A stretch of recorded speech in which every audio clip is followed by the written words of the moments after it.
Cancer Healer Center. A new beginning. মধ্যবিত্তের big budget, নির্মলায় লক্ষ্মী লাভ, আয়করে বড়সড় ছাড় মোদী সরকারের। বার্ষিক 12 লক্ষ টাকা পর্যন্ত আয় দিতে হবে না কোনো কর। 7 লক্ষ থেকে আয়কর ছাড়ের ঊর্ধ্বসীমা বেড়ে দাঁড়ালো 12 লক্ষ টাকা। বার্ষিক 12 থেকে 16 লক্ষ টাকা আয়ে কর 15%। স্ল্যাবগুলো দেখে নিন। 16 থেকে 20 লক্ষ টাকা আয়ে কর 20%। প্রসঙ্গত, দিল্লিতে বিধানসভা ভোটের আগে কেন্দ্রীয় বাজেটে বার্ষিক 10 লক্ষ টাকা আয়ে কর ছাড়ের দাবি করেছিলেন অরবিন্দ কেজরিওয়াল। বুধবার দিল্লিতে ভোট, তার ঠিক আগে গোটা দেশের জন্য বড়সড় ঘোষণা কেন্দ্রীয় অর্থমন্ত্রী Nirmala সীতারামনের। Of our government's trust on the middle class taxpayers, I am now happy to announce that there will be no income tax payable up to income of 12 lakh rupees.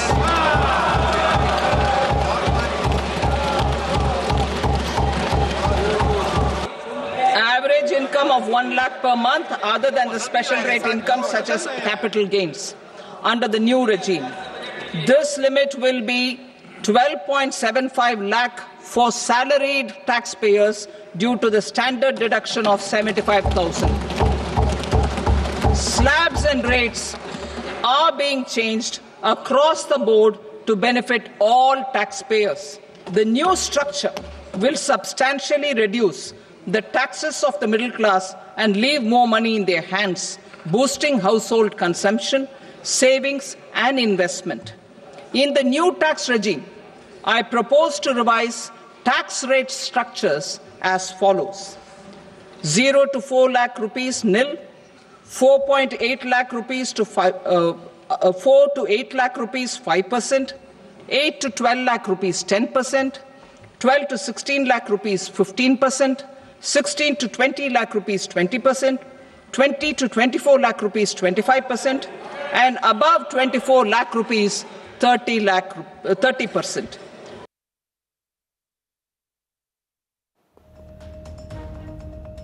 সাধারণ মানুষ কি বলছেন এই বাজেট শোনার পর?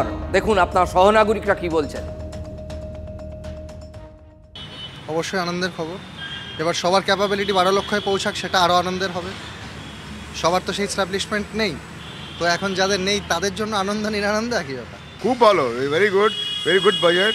খুব ভালো জিনিস হয়েছে, যেটা আমরা এক্সপেকটেশন করছিলাম যে এটা ভালো ফর এভরিওয়ান, এটা ভালো আছে। এটা তো আনন্দের খবর না, মধ্যবিত্তের এটা সুবিধা হবে। 12 লাখ টাকা, যেহেতু 12 লাখ টাকার ওপরে ট্যাক্স দিতে হবে, হ্যাঁ, মধ্যবিত্তের এটা সুবিধা হবে, এটা আনন্দেরই খবর। আরও যদি কিছু সুবিধা করে দেয় সেটা আরও ভালো হবে। এইটা প্রত্যাশা ছিল আমাদের কাছে যে হয়তো এবার কিছু পাবো। বহু বছর ধরে অপেক্ষা করছিলাম যে এবার বাজেটে কিছু পরিবর্তন হবে, কিছু ছাড় দেবে, কিন্তু আলটিমেটলি হয়নি। তো এবার যেটা খবর পেলাম অবশ্যই আমাদের পক্ষে ভালো, আয়করটা আমাদের ঘাটের থেকে নেমে গেল। যে নিউ রিজিমে 12 লাখ পর্যন্ত ছাড়, এতে মধ্যবিত্তের একটা অনেক সুরাহা হবে। চাকরিজীবী এবং মিডিল ইনকাম ট্যাক্স গ্রুপ যারা, তাদের ক্ষেত্রে একটা রিলিফ বলে মনে করছি। 12 লক্ষ টাকা পর্যন্ত আমরা এটা একদম সাধুবাদ জানাচ্ছি। এটা একটা সরকারের বিরাট বড় উদ্যোগ, একটা বিরাট বড় রিফর্ম বলে আমি মনে করছি। যে সাধারণ মধ্যবিত্ত মানুষ, আমাদের ক্ষেত্রে এটা আমাদের একটা বিশাল সুবিধা হলো, আমাদের অনেকটা টাকা সঞ্চয় হবে। এবার শুনুন অর্থনীতিবিদরা কি বলছেন। একটা হচ্ছে ইনকাম ট্যাক্সের অনেকটা বেনিফিট এসে গেল। দ্বিতীয় হচ্ছে যে অনেক প্রোডাক্টের দাম কিন্তু খানিকটা কমবে। মোবাইল ফোন, এইসব যারা আমরা সারাক্ষণ কেনাকাটা করি, কিছু বেনিফিটস, যে কোনো ইম্পোর্টেড আইটেম থাকে এর মধ্যে, সেই পার্টসের জন্যে customs duty, basic customs duty কমানো হয়েছে অনেক ক্ষেত্রে। তার ফলে একটা রিলিফ কিন্তু মধ্যবিত্ত পাবে আর কি ফিউচারে। সবই যদিও তাঁরই উদ্যোগে, কিন্তু তিনি প্রধানমন্ত্রী নরেন্দ্র মোদী নির্মলা সীতারামনকে থ্যাঙ্কস দিচ্ছেন, ধন্যবাদ দিচ্ছেন। তার কারণ কাল তিনি বলে রেখেছিলেন, আভাস দিয়েছিলেন যে এবার যেন লক্ষ্মীর কৃপা বর্ষণ হয়। ঠিক তাই হয়েছে। শুনুন প্রধানমন্ত্রী নরেন্দ্র মোদী কতটা উচ্ছ্বসিত। 140 करोड़ भारतीयों की आकांक्षाओं का बजट है। ये हर भारतीय के सपनों को पूरा करने वाला बजट है। हमने कई सेक्टर्स युवाओं के लिए खोल दिए हैं। सामान्य नागरिक विकसित भारत के मिशन को ड्राइव करने वाला है। ये बजट एक फोर्स मल्टीप्लायर है। ये बजट सेविंग्स को बढ़ाएगा, इन्वेस्टमेंट को बढ़ाएगा, कंजम्पशन को बढ़ाएगा और ग्रोथ को भी तेजी से बढ़ाएगा। मैं वित्त मंत्री निर्मला सीतारमण जी और उनकी पूरी टीम को इस जनता जनार्दन का बजट, पीपल्स का बजट, इसके लिए बहुत बहुत बधाई देता हूं। এরপর বিরোধী কিছু নেতা সাংসদ এবং শাসক দলের কিছু নেতা সাংসদ ব্যাক টু ব্যাক আপনাদের শোনাবো। দেখুন, তরজা তো বেঁধেই গিয়েছে। Youth unemployment is particularly grim at the moment. We have the world record in youth unemployment and in college-educated unemployed. So what is the method to generate jobs for these people? With the elections coming up in Bihar, it's hardly surprising that they seem to be giving sops there.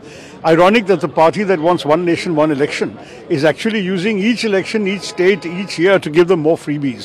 They may as well have multiple elections so they can get more applause from their allies. 12 lakh level income of 12 lakhs will not pay taxes. But remember, friends, inflation is raging. Nothing in the budget to control inflation. So when you gain that little bit, only 8 crore people pay taxes. Even if some proportion of those people gain a little bit, it will get eaten up automatically by inflation. That means your real gain is zero. करीब करीब 40 से 25% की राहत high income tax payer के लिए तक भी दिया गया है। तो ये एक कॉम्पोजिट बजट है, एक बजट है जो भारत को आगे ले जाएगा और एक ऐसा बजट है जो भारत को केवल आत्मनिर्भर नहीं लेकिन भारत को एक विश्व गुरु के रूप में स्थापित करेगा। ক্যান্সার এবং বিরল রোগের 36টি জীবনদায়ী ওষুধে সম্পূর্ণ শুল্ক প্রত্যাহার, 6টি জীবনদায়ী ওষুধে 5% কর ছাড় ঘোষণা কেন্দ্রীয় অর্থমন্ত্রী নির্মলা সীতারামনের। দাম কমছে surgical সরঞ্জামেরও। To provide relief to patients, particularly those suffering from cancer, rare diseases, and other severe chronic diseases, I propose to add 36 life-saving drugs and medicines to the list of medicines fully exempted from basic custom duty.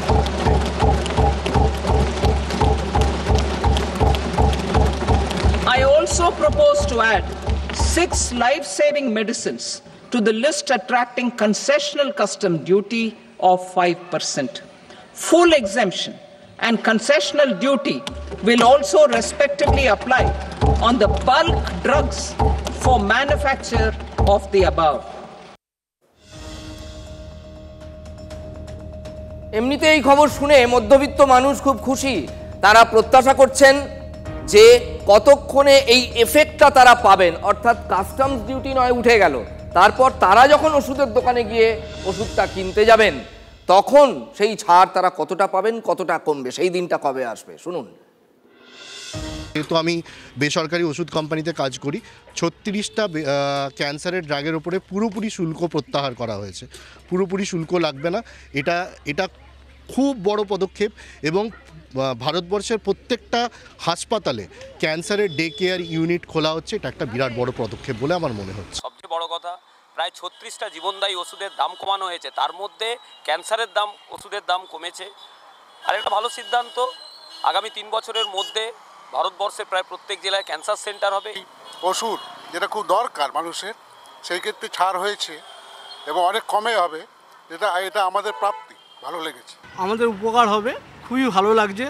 যত ওষুধের দাম কমবে ততই আমাদের মঙ্গল। আমরা চাই শুধু cancer কেন, আরও সুগার থেকে আরম্ভ করে যাবতীয় যত অ্যান্টিবায়োটিক ওষুধ আছে তার দাম কমুক। ক্যান্সার যে ট্রিটমেন্টস, তার যা ওষুধের দাম, তাতে সাধারণ মধ্যবিত্তের নাগালের বাইরে ছিল। কিন্তু যাই হোক, বিলম্বিত বোধোদয় কেন্দ্র সরকার এটা যেটা করেছেন সেটা আমি সাধুবাদ জানাই। এটা অনেক আগেই করা উচিত ছিল। ওষুধের কথা বলছি, চিকিৎসক মহলের প্রতিক্রিয়া তো শোনাতেই হবে, শুনুন। একজন মানুষের যদি ক্যান্সার হয় তার পরিবারটা প্রায় রুইন্ড হয়ে যায়। ওষুধ কিনবে টাকা দিয়ে, শুধু কয়েকটা 36টি ওষুধ, ক্যান্সারের ওষুধ, যেগুলোর ইম্পোর্ট ডিউটি অর্থাৎ আমদানি শুল্ক নাকি মুক্ত করে দেওয়া হয়েছে। তাহলে এখন ক্যান্সারের যে অসংখ্য ওষুধ যেগুলো আমাদের দেশের কোনো কর্পোরেট বানায়, তাহলে সেগুলোর দাম কি হবে? সেগুলোর দামও এতটা মাত্রায় সেগুলোও কিন্তু কেনবার ক্ষমতা নেই। তাহলে আমরা যেটা মেডিকেল সার্ভিস সেন্টার ডিম্যান্ড করছি যে ক্যান্সারের ওষুধ বিনামূল্যে সমস্ত রোগীর জন্য সরকারকে বরাদ্দ করার ব্যবস্থা করতে হবে। অ্যাজ ইট ইজ এটা একটা ন্যাশনাল প্রবলেম, জাতীয় সমস্যা, এবং এটা একটা এপিডেমিক আকারে ক্যান্সার ঘরে ঘরে এখন।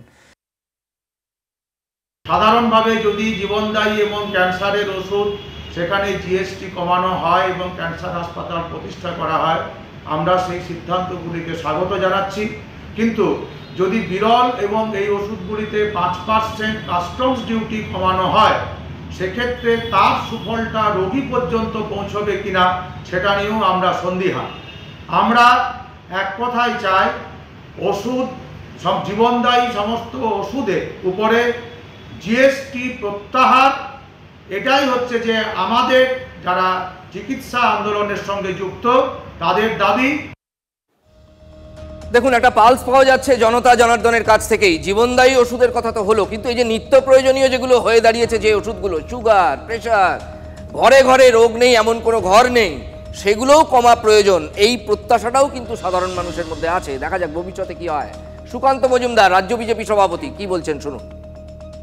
বেশ কিছু ওষুধ, 36খানা ক্যান্সার এবং দুরারোগ্য ব্যাধির ওষুধের উপর থেকে কাস্টম ডিউটি 0 করে দেওয়া হয়েছে। এটা একটা বিরাট বড় পদক্ষেপ এবং আমার মনে হয় এটি ঐতিহাসিক পদক্ষেপ হিসেবে আগামী দিনে এটা পরিগণিত হবে। প্রত্যেকটি জেলা হসপিটালে ক্যান্সার ট্রিটমেন্টের জন্য বিশেষভাবে ক্যান্সার সেন্টার তৈরি করা হচ্ছে। এটাও একটা বিরাট বড় পদক্ষেপ।